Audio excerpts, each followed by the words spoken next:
Welcome back to another video, everyone. Today we'll be sharing our road trip from Toronto to New York City.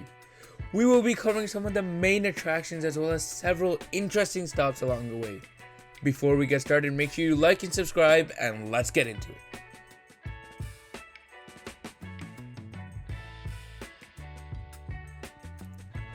We left Toronto at around 4 a.m. as it takes around 8.5 hours to arrive. Departing early in the morning also allows us to avoid the border crossing lineup and all that extra wait time. At around 6 a.m., we arrived at the Peace Bridge in Fort Erie near Buffalo, New York to cross the border. We drove for another hour before stopping at Letchworth State Park to stretch our legs and eat some breakfast. After exploring the park for about an hour or so, we hit the road once again. We then drove for 5 hours non-stop until we finally arrived at New York City.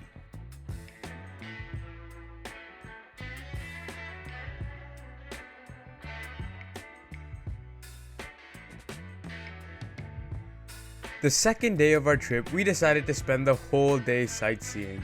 We parked our car and purchased a Metro Pass to travel by the New York transit system. Buses and trains connect everything that a traveler can think of, and by doing so, we saved lots of time and money. First, we went to Ground Zero and the 9/11 Memorial. Ground Zero commemorates the nearly 3,000 victims of the 2001 terrorist attacks. You can freely walk around the memorial, however there is an admission fee for the museum and Freedom Tower. Although the water in the memorial pool endlessly cascades down, it will never fill the void of those who were lost. This is definitely a must-visit location in New York City. Next, we visited the Brooklyn Bridge. It was very crowded, but we did manage to walk the full length of the bridge and back. The Brooklyn Bridge connects the boroughs of Manhattan and Brooklyn by spanning the East River. The abstract architecture of the bridge is one of a kind and is worthwhile visiting if you're in the area. After eating some lunch, a classic New York style hot dog, we made our way towards Wall Street, which is an 8-block long street in the financial district of Lower Manhattan in New York City, and the financial capital of America. The monotone buildings along this wide old road is home to the Charging Bull. If you would like to take a picture with this iconic landmark, be prepared to stand in line for at least a few minutes, depending on the time of day. Another key anchor for this area is the New York Stock Exchange building at the corner of Broad Street. After roaming the streets for a little longer, we did take the rest of the day slower, and after eating some dinner at Westville Wall Street, we headed back to the hotel and called it a day.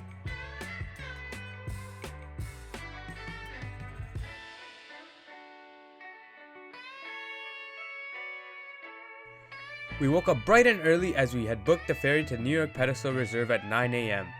The tickets were $24 per adult and $12 for children ranging from the ages 4 to 12 years old, and included access to the Fort Wood section of the pedestal of the Statue of Liberty National Museum and the Ellis Island National Museum of Immigration. We recommend that you order the pedestal accesses in advance. A very limited number of passes may be available in the early morning if you try, but you should not rely on this. By the time we were back, we grabbed some lunch and took the subway to the Rockefeller Center in the heart of Manhattan. A fishbowl view of NBC Studios, an enormous skating rink, a multitude of stores, and a view of sculptures make this plaza an iconic and must-see destination. It's an experience having at least once, even with the intense crowds. You're able to see the top of the Rock, which is an observation deck which offers an amazing view of Manhattan. Tickets for this are quite pricey, as they are $38 for adult, $36 for seniors, and $32 for kids ages 6 to 12. However, many people say it's worth every penny. We then headed to Madame Tussauds Wax Museum. There were so many different themes and transitions from larger to smaller rooms, as well as colors, settings, and placement of figures. Most of the replicas here are unbelievably realistic. Admission tickets include a 4D movie ticket. The movie was amazing. Between the effects of blowing wind with something poking on your back is an unforgettable experience. We definitely recommend doing this. By the time we were finished, it had already become dark, which was perfect because Times Square was right outside. There's not too much to do there other than taking the busy city life of New York, so we waited around for 15 minutes before heading back to the hotel.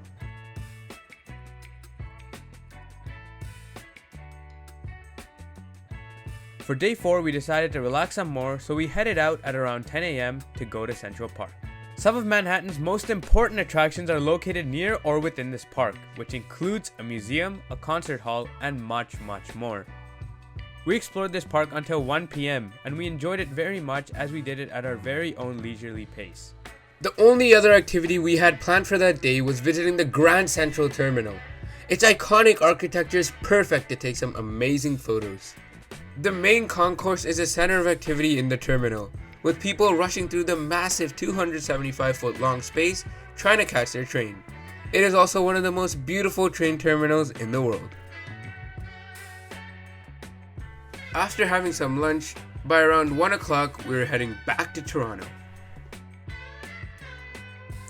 Thank you so much for making it to the end of this video. If you liked the video, make sure you like and subscribe, and we'll see you guys next time.